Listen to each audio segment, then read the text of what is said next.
Nedávno som vystúpila na Smolníckom zámku a tak sa mi tam zapáčilo, že som sa rozhodla, že sa tam vrátim a spravím si nejaké fotky, takže poďte s nami.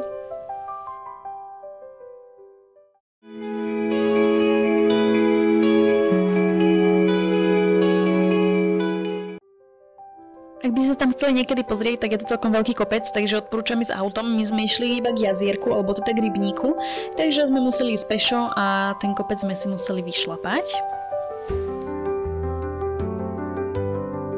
Nám to samozrejme nevadilo, pretože výhľady boli nádherné a celkom sme si vychádzku užili.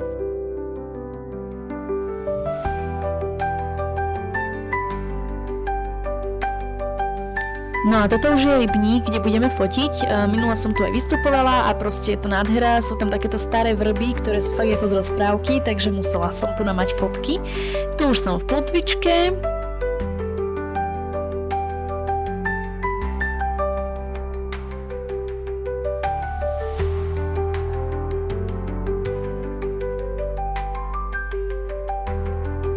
Fotili sme vlastne v celom okolí tohto rybníka z rôznych úhlov, z rôznych strán, takže budete mať aj niečo z diaľky, z blízka a podobne.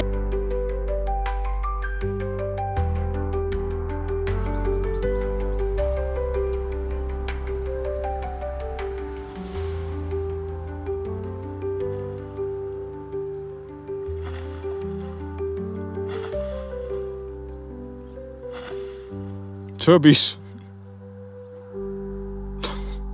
Nešplikaj.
Určite áno.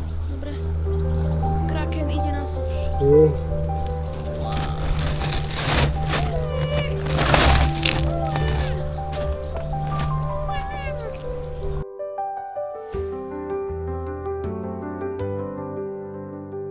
No a nakoniec vám som ešte pridávam nejaké tie fotky, ktoré z toho vzišli. Ak by ste teda mali záujem, chceli vidieť, aké sú výsledky, tak toto je ono.